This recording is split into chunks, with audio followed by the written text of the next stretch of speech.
As school and district leaders, it's easy to assume that we know the problems that we should be solving for and that we deeply understand those problems. But the risks of those assumptions are enormous. Wasting precious resources like time and money on the wrong solutions is bad enough. But if it turns out we're actually solving for the wrong thing, then the real problems, the ones that are really hurting our students, are being completely ignored.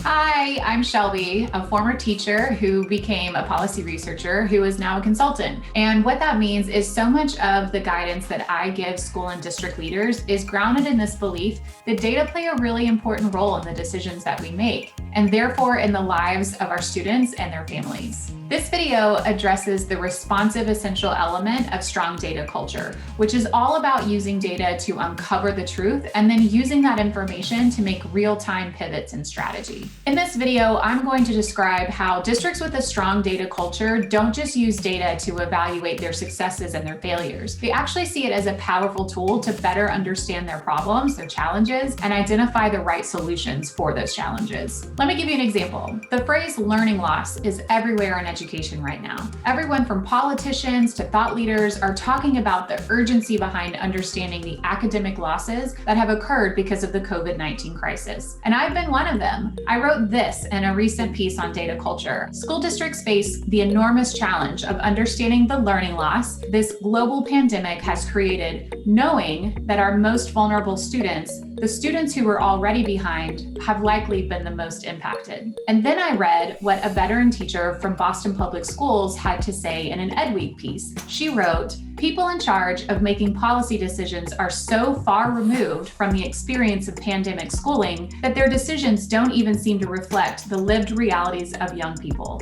Ugh, that hit me like a punch in the gut.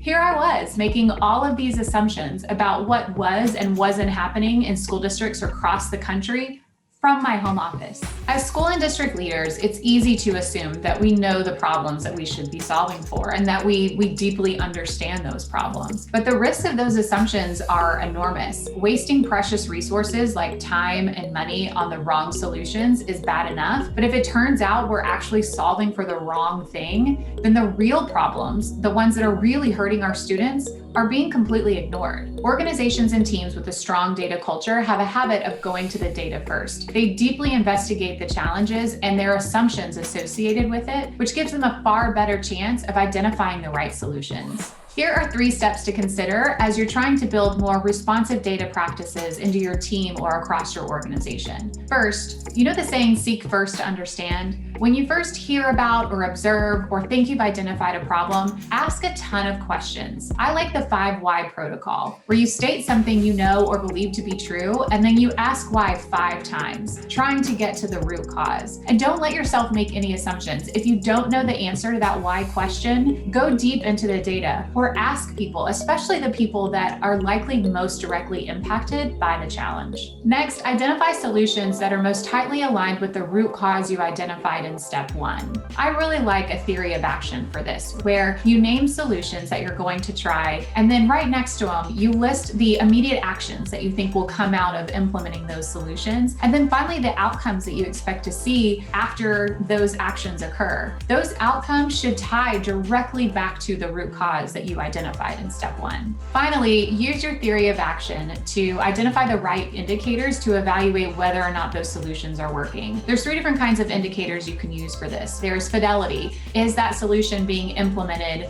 as you intended it to be? Things like action indicators. Are you seeing the actual behavior or the actions that that solution should lead to? And then impact. Is it having that long-term impact that, again, ties right back to that root cause you identified in step 1? Now, let's apply this framework back to learning loss. First, we have to seek to really understand. Remember that teacher I mentioned, the veteran teacher from Boston Public Schools? When she actually asked her students about their experience in their learning this year, this is what she found. More than academic loss, students have lost connection with one another, connection with adults that care about them. She found that kids are struggling with their mental health, and just putting them back in schools is not going to solve for that. She also found that some students are really thriving through this environment. The fact that we've embraced this quality over quantity mentality and shifted to a more mastery-based approach to learning has really worked well for a lot of students. Let's use that last finding to create a theory of action. So if mastery-based education or competency-based or standards-based education is a solution that we want to try here, what do we expect to see out of that? We might want to see that success becomes measured and celebrated as growth, leading to more student motivation, especially among students that have traditionally been labeled as low performing. We might want to see that prioritization occurs around content and standards, leading to a higher weighting of those standards that really matter, especially for the next level of education. And finally, what indicators should we use to measure things like student motivation or post-secondary readiness? Take a minute to think through a problem that you're currently trying to solve. What assumptions have you made about that challenge? And what information do you need to connect to truly understand it? As a reminder, today we talked about the responsive essential element of a strong data culture, which is all about using data to uncover the truth, really understand the problem, and identify the right solution for that challenge.